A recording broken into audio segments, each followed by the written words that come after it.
নমস্কাৰ বন্ধুসকল, মই আজি উপস্থিত হৈছিলোঁ চৰাইদেউ জিলাৰ মামহ সমষ্টিৰ এজন আটাই জনপ্ৰিয় ব্যক্তি, আমাৰ সকলোৱে পৰিচিত সত্যেন্দ্ৰ চন্দ্ৰ ওৰফে আমাৰ সকলোৱে কটন চন্দ্ৰ বুলি কয়। তেখেতক সকলোৱে খুব ভাল পায়। আমাৰ অঞ্চলত ভাল এইকাৰণে পায়, তেখেতৰ আমি মুখে মুখে সকলো মানুহে শুনিছোঁ যে তেখেতৰ আমাৰ বংগীয় ভাষী হিচাপে তেখেত এজন বংগীয় মূলৰ হ'লেও তেখেতে অসমৰ ভাষা আন্দোলন, খাদ্য আন্দোলন আৰু অসম আন্দোলন প্ৰত্যেকটো আন্দোলনত জড়িত আৰু সক্ৰিয়ভাৱে তেখেতে বহুবাৰ পুলিচৰ এইকাৰণে নিজাতিৰো হ'বলগীয়া হৈছিল। এই আন্দোলনৰ গুৰিত ধৰিবলৈ যাওঁতে তেখেতসকলে এই অঞ্চলৰ গৈছিলে, প্ৰথমবাৰ ওলাই গৈছিলে। তেখেতৰ ওচৰলৈ আহিলোঁ তেখেতৰ জীৱনৰ কিছু ৰাজহুৱা কথা জানিবৰ কাৰণে। নমস্কাৰ নিচাদৌ।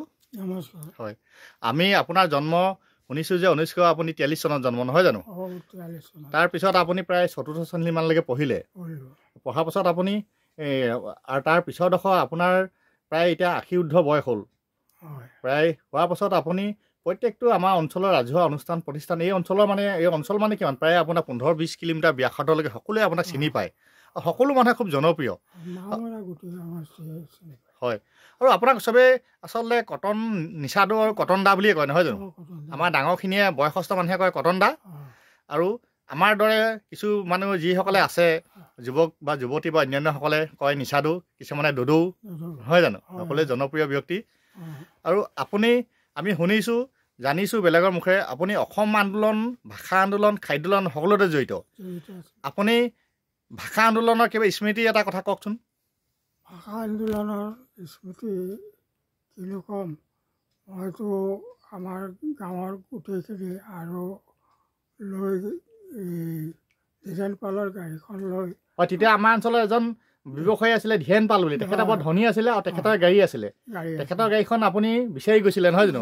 গৈছিলোঁ হয়, আন্দোলনৰ কাৰণে। পাছত তেওঁ দিয়া নাছিলে, হয়, মই ক'লো মই গাত লৈছোঁ, হয়, গাড়ী কিবা হ'লে মোৰ ৰিক্স সেই বুলি কওঁতে গাড়ীখন ওলাই দিলে। হয়, এই বুলি আৰু হেৰি কৰিলোঁ। হয়, তাৰপিছত আপোনালোকে যেতিয়া শিৱসাগৰলৈকে গৈছিলে সেই আন্দোলনৰ সময়ত আপোনালোকে কৈছে যে আপুনি শিৱসাগৰলৈ যাওঁতে আপোনালোকৰ অলপ এৰেষ্ট হৈছিলে, নহয় জানো? এৰেষ্ট হৈছিলোঁ। সেই কিমান ঘণ্টা এৰেষ্ট হৈছিলে কৈ দিয়কচোন। 6 ঘণ্টা।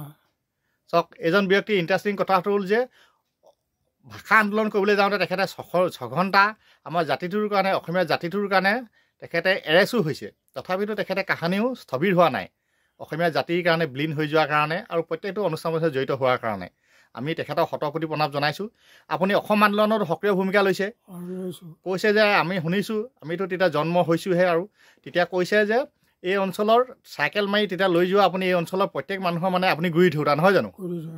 আপুনি তেতিয়া সেই আপোনালোকৰ সমবয়সৰ মানুহ কিছু কথা কওকচোন অসম আন্দোলন আমাৰ এই ধৰণে ওলাই যোৱা। এতিয়াতো এইখিনি কিছুমান স্বৰ্গীয়গামী হ'ল সৰহভাগেই। ৰামেশ্বৰ গগৈ, হয়, তেখেতো এতিয়া মৃত। হৰেণ গগৈ, হয়, তেখেতেও মৃত। তাৰপাছত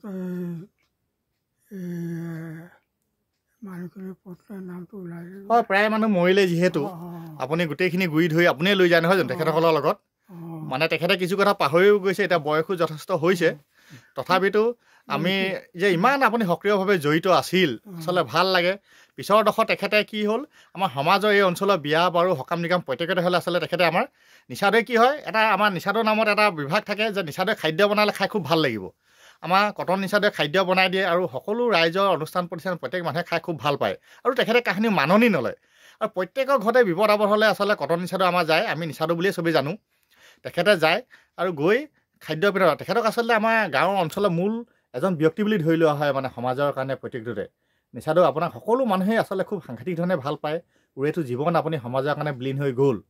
আজিৰ যুগত যিটো দেখিছোঁ সামাজিকভাৱে মানুহ ইমান মানে মানুহে ত্যাগ স্বীকাৰ কৰিব নোৱাৰে, যে যথেষ্ট আপুনি আকাশ পাৰ্থক্য দেখিছে, নহয় জানো? আপোনালোকেতো বিনা স্বাৰ্থই ওৰে জীৱন সমাজৰ কাৰণে দি থৈ গ'ল।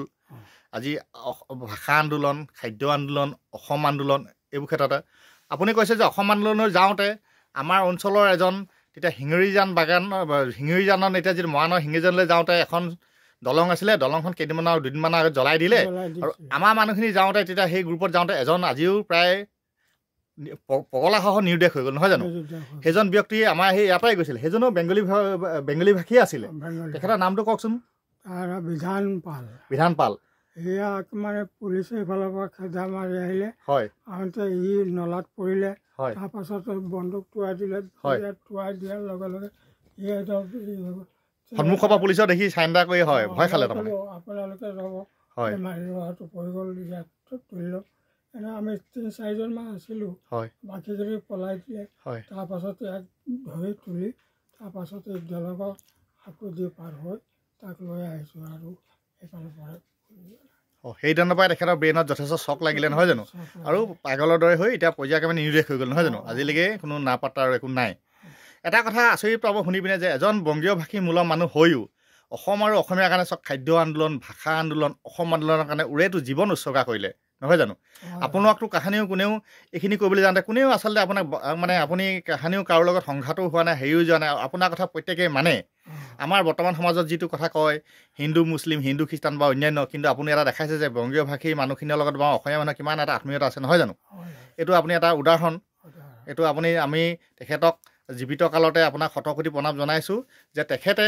আমাৰ যিখিনি সমাজৰ কাৰণে কৰিলে এনেহেন ব্যক্তিক আমি সকলোৱে ধন্যবাদ জ্ঞাপন কৰিব লাগে আৰু তেখেতৰ দীৰ্ঘায়ু কামনা কৰিছোঁ তেখেতৰ সুস্বাস্থ্য কামনা কৰিছোঁ ভগৱানে সদায় ভালকৈ ৰাখক তেখেতৰ ঘৰ হৈছে চৰাইদেউ জিলাৰ মামৰা সমষ্টি কাকদৈ পঞ্চায়তৰ ৰঙাবাম হাবি গাঁৱত তেখেতক আমি সকলোৱে বৰ্তমান স্বাস্থ্যটো ভাল নহয় আপোনালোকে আশীৰ্বাদ কৰিব এনে এজন অসমপ্ৰেমী মানুহ ভাৰতপ্ৰেমী মানুহ দেশপ্ৰেমী মানুহ জাতিপ্ৰেমী মানুহ সদায় যাতে আমাৰ মাজত জিলিকি থাকে সুস্থ হৈ থাকে সদায় ভাল হৈ থাকে তাৰে কামনা কৰিলোঁ নিচাটো ধন্যবাদ